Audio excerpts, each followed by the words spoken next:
Oke, Assalamualaikum warahmatullahi wabarakatuh. Salam sejahtera untuk kita semua. Eh, Di sini jumpa lagi pada video ini kita akan membahas tentang sistematik review dan meta analisis. Jadi sebelumnya perkenalkan, nama saya Dwi Putri, NIM 19 221100109 dari kelas A Statistika Farmasi Fakultas Farmasi Universitas Bogor. Mari kita langsung saja. Jadi apa sih systematic review itu? Jadi systematic review itu merupakan suatu penelitian yang mengidentifikasi, menilai, dan melakukan sintesis terhadap semua bukti empiris dari penelitian primer yang memenuhi kriteria eligibilitas yang telah ditentukan untuk menjawab suatu pertanyaan penelitian tertentu.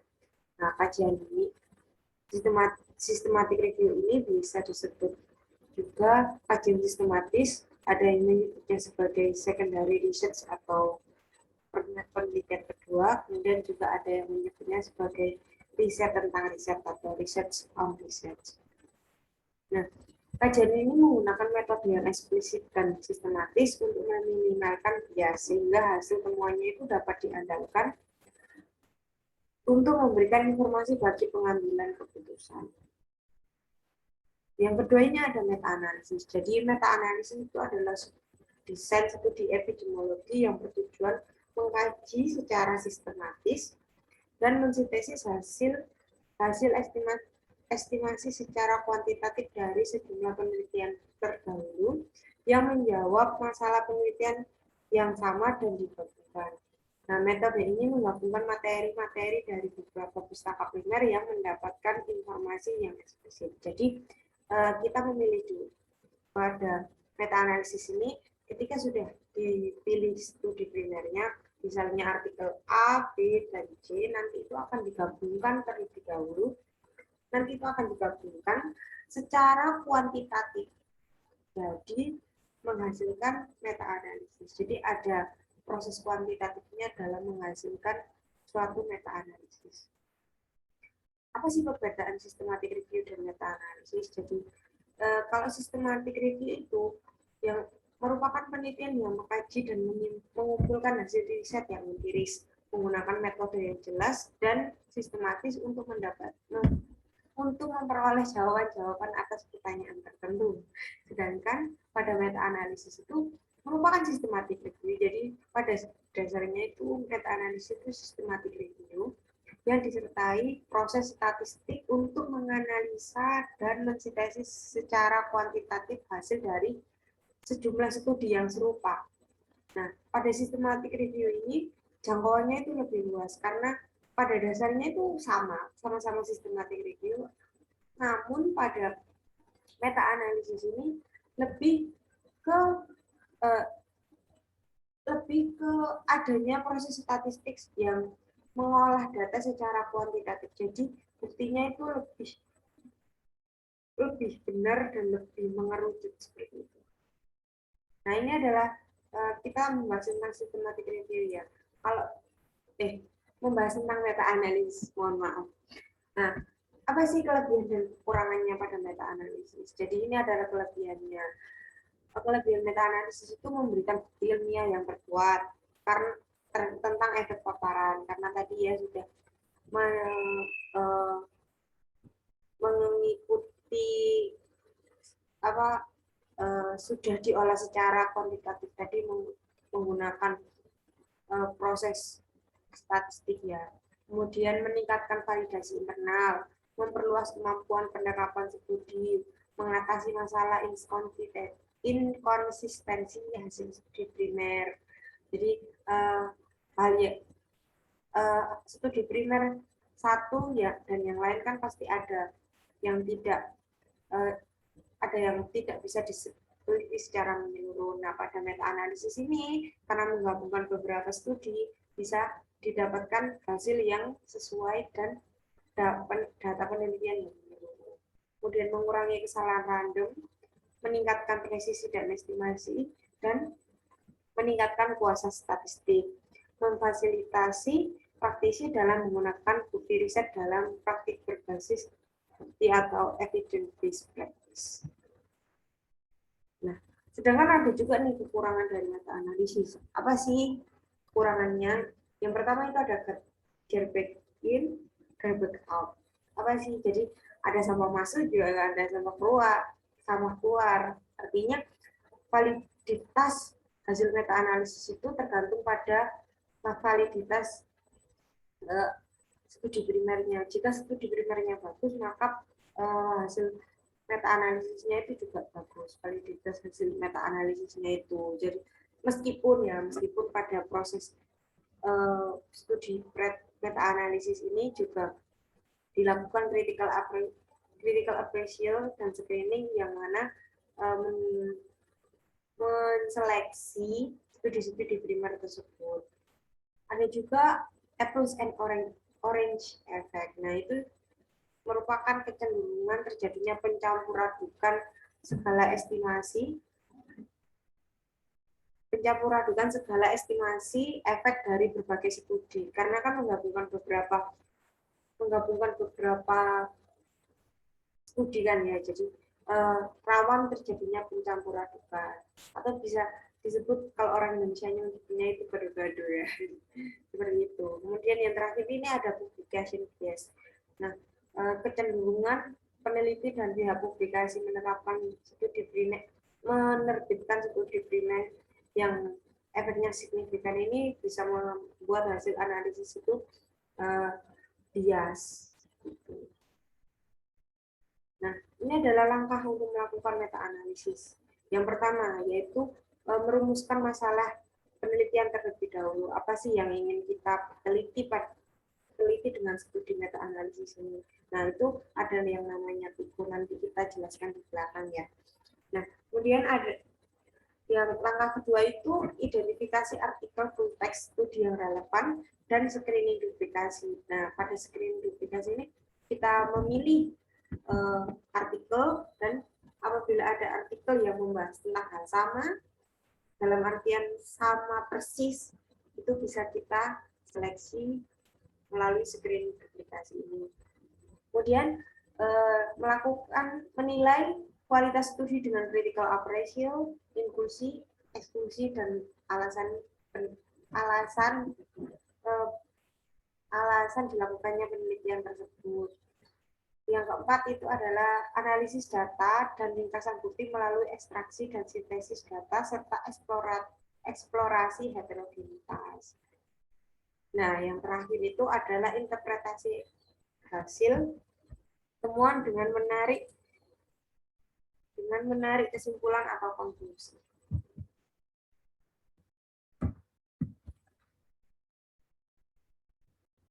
Nah, apa sih jadi masalah penelitian ini? Masalah penelitian ini kita bisa sebutnya sebagai PICO atau PICO. Nah, itu singkatan dari P itu patient, population atau problem yang ingin kita bahas. Kemudian ada intervention atau paparannya.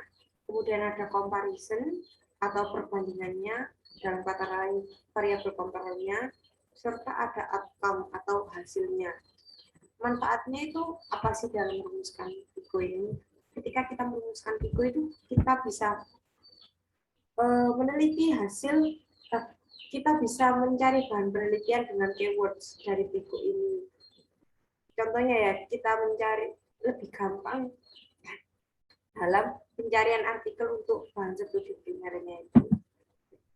Misalnya ya ini jadi kalau ada judul manfaat klinis pemberian moxifloxacin sebagai terapi awal pasien pneumonia komunitas. Nah, P-nya itu pasien pneumonia komunitasnya atau populasinya atau problemnya, kemudian paparannya itu moxifloxacin, comparison-nya itu pemberian levofloxacin, serta outcome-nya itu efikasi dan keamanan pasien. Mana sih yang lebih aman dengan efikasi yang lebih baik? Nah, apa sih critical appraisal? Jadi, critical appraisal itu evaluasi sistematis terhadap artikel hasil penelitian meliputi kebenaran atau validity, kepentingan hasil atau important, kemudian ada kemampuan penerapan atau applicability. Nah, langkah pada langkah critical appraisal ini bisa disingkat sebagai FIA atau VIA, yaitu validity, importance, dan applicability. Ini adalah contoh kita ketika melakukan meta-analisis ya, diagram algoritma melanjutkan algoritma, ada identifikasi, ada screening, eligibility, dan include. Nah, identifikasi ini kita mencari berdasarkan hasil keywords tadi sebanyak-banyaknya artikel. Contohnya pada tabel ini ada 7.786 artikel yang didapatkan. Namun pada screening, yang screening duplikasi, screening apa-apa-apa, itu hanya didapatkan 5.342 artikel yang lolos dari screening untuk masuk ke eligibility. Nah, pada eligibility ini juga dilakukan critical appraisal juga, dan hanya lolos 115 artikel untuk masuk ke untuk diseleksi lagi sebagai studi primer hasil meta-analisis. Baru dari sekian banyaknya artikel ini hanya 8 artikel yang bisa digunakan sebagai studi primer meta-analisis ini. Nah, ini ada apakah meta-analisis itu harus homogen? Jawabannya ya dan tidak. Kenapa? Karena homogenitas itu diperlukan untuk meningkatkan validitas eksternal. Namun juga tidak harus homogen seluruhnya, karena kita untuk mendapatkan validitas eksternal yang baik yang dapat digeneralisasi itu juga tidak harus homogen seluruhnya. Apa sih yang harus sama? Itu adalah masalah penelitiannya sudah jelas ya. Populasi studinya yang tadi yang diteliti itu, kemudian intervensinya atau paparan yang harus mirip mungkin, pembandingnya atau standar terapi atau placebo-nya, desain studinya, instrumen pengukurnya, dan cara analisis statistiknya. Ya tidak, ada juga yang tidak harus homogen. Contohnya itu lokasi penelitiannya bisa di semuanya, bisa di berbagai tempat dan tidak harus sama. Kemudian banyaknya sampel dan populasi. Populasi di sini disebut ras, umur, atau jenis kelaminnya.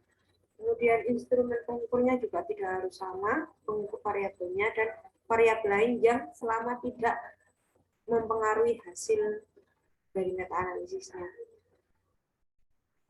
Ada juga heterogenitas pada meta-analisis. Nah, heterogenitas ini ada yang heterogenitas rendah dan tinggi. Kalau yang heterogenitas rendah menggunakan mix efek model atau dianggap